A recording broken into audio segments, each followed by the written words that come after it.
Hi ನಮಸ್ತೆ. Welcome back to my vlog. ಏನ್ ಗೊತ್ತಾ? ನಾನು ಏನೇ ಮಾಡಿದ್ರು ನನ್ನ ಗಂಡ ಪ್ರೀತಿಯಿಂದ ಇಷ್ಟಪಟ್ಟು ತಿಂತಾರೆ. ಇದ್ ಚೆನ್ನಾಗಿಲ್ಲ, ಅದ್ ಚೆನ್ನಾಗಿಲ್ಲ ಅಂತ ಹೇಳೋದೇ ಇಲ್ಲ.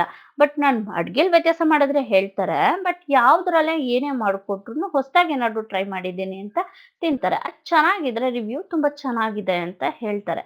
ಅದಕ್ಕೆ ನನ್ಗ್ ಯಾವ್ ಅಡ್ಗೆ ಮಾಡೋಕ್ಕೂ ಬೋರೇ ಅನ್ಸಲ್ಲ. ಇನ್ನು ಜಾಸ್ತಿ ಜಾಸ್ತಿ ಅಡ್ಗೆ ಮಾಡ್ಬೇಕು ಅಂತ ಅನ್ಸತ್ತೆ. ಅದ್ ಹಾಗೆ ಇವತ್ ಮಾಡಿದ್ದು ಅವರೆಕಾಳು ಉಪ್ಪಿಟ್ಟು. ಯೂಶಲಿ ಉಪ್ಪಿಟ್ಟಂದ್ರೆ ವ್ಯಾ ಅಂತಾರೆ ಎಲ್ರು. ಬಟ್ ಆದ್ರೆ ನನ್ ಮನೇಲಿ ಉಪ್ಪಿಟ್ಟಂದ್ರೆ ಪ್ರೀತಿಯಿಂದ ತಿಂತಾರೆ. ಅದಕ್ಕೆ ಏನ್ ಮಾಡ್ದೆ ಅಂದ್ರೆ ಒಂದ್ ಬಾಣ್ಲಿಗೆ ಸ್ವಲ್ಪ ಎಣ್ಣೆ ಹಾಕಿ ಸಾಸಿವೆ, ಜೀರಿಗೆ, ಕಡಲೆಬೇಳೆ, ಉದ್ದಿನಬೇಳೆ ಹಾಕಿ ಸ್ವಲ್ಪ ಫ್ರೈ ಮಾಡ್ಕೊಂಡೆ. ಅದಕ್ಕೆ ಒಂದ್ 4, 5 ಹಸಿಮೆಣಸಿನಕಾಯಿ ಹಾಕ್ದೆ. ನಮ್ಮನೆ ಹಸಿಮೆಣಸಿನಕಾಯಿ ಖಾರ ಇದ್ರಿಂದ ಒಂದ್ 4ಕ್ಕೆ 4 ಹಾಕ್ದೆ. ಖಾರ ಇಲ್ಲ ಅಂದ್ರೆ ಒಂದ್ 5, 6 ಹಾಕೊಳ್ಳಿ.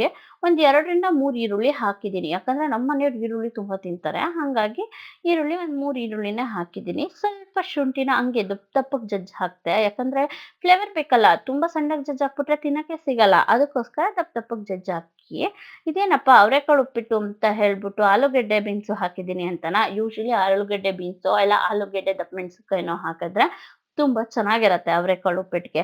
ಅದಕ್ಕೆ ಅದನ್ನ ಜಾಸ್ತಿ ಫ್ರೈ ಮಾಡ್ಬಾರ್ದು. ಒಂದ್ ಮೀಡಿಯಂ ಲೆವೆಲಿಗೆ ಫ್ರೈ ಮಾಡ್ಕೋಬೇಕು. ಅದಕ್ಕೆ ನಾನು ದೊಡ್ಡ ಲೋಟದಲ್ಲಿ 1 ಲೋಟ ಅವರೆಕಾಳು ಹಾಕ್ದೆ.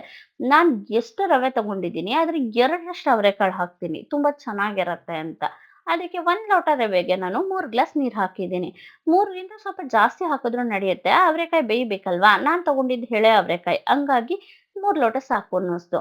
ನಾನು ಉಪ್ಪು, ನಿಂಬೆಹಣ್ಣು ಫಸ್ಟೇ ಹಾಕ್ತೀನಿ. ಯಾಕೆ ಅಂದ್ರೆ ಅವರೆಕಾಳಿಗೆ ಉಪ್ಪು ಮತ್ತೆ ನಿಂಬೆಹಣ್ಣು 2 ಇಟ್ಕೊಂಡ್ರೆ ಟೇಸ್ಟ್ ತುಂಬಾ ಚೆನ್ನಾಗಿರತ್ತೆ ಅಂತ. ಅದ್ ನಂತರ ಸ್ವಲ್ಪ ತೆಂಗಿನ ತುರಿ.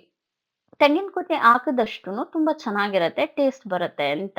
ಇದನ್ನೆಲ್ಲ ಹಾಕಿದ್ಮೇಲೆ ನಾನ್ ತಗೊಂಡಿರೋದು ಬನ್ಸಿ ರವೆ. ಬನ್ಸಿ ರವೆ ನಿಮಗ್ ಗೊತ್ತಲ್ವಾ? ಜಾಸ್ತಿ ಒದಗತ್ತೆ. ನಮ್ಗ್ ನಾರ್ಮಲ್ ರವೆಲ್ ಮಾಡಕ್ಕಷ್ಟು ಇಷ್ಟ ಇಲ್ಲ. ಬನ್ಸಿ ರವೆ ಹಾಕಿ ಕೈ ಆಡಿದ ನಂತರ ಫೈನಲ್ ಆಗಿ ಕೊತ್ತಂಬರಿ ಸೊಪ್ಪು ಹಾಕಿ ಒಂದ್ 5 ನಿಮಿಷ ಮುಚ್ಬಿಟ್ಟೆ. ಮುಚ್ಚಿದ್ರಿಂದ ಏನಾಯ್ತು? ಸ್ಟೀಮ್ ಎಲ್ಲ ಬಿಟ್ಕೊಂಡು ರವೆ ಉದ್ರುಕ್ ಬಂದು ಉಪ್ಪಿಟ್ಟು ತುಂಬಾ ಚೆನ್ನಾಗಿರತ್ತೆ. ನೋಡಿ ಹೇಗಿದೆ? ಚೆನ್ನಾಗಿದೆ ಅಲ್ವಾ? ಈ ತರ ಬಂತು ಫೈನಲ್ ಆಗಿ. ಅವರೆಕಾಳೆ ಕಾಣ್ತಿದೆ ತಾನೆ? ಇದೇ ತರ ತುಂಬಾ ವಿಡಿಯೋಸ್ ಬೇಕು ಅಡ್ಗೆದು ಅಂದ್ರೆ ನನ್ನನ್ನು ಫಾಲೋ ಮಾಡಬೇಕು. Thank you for watching.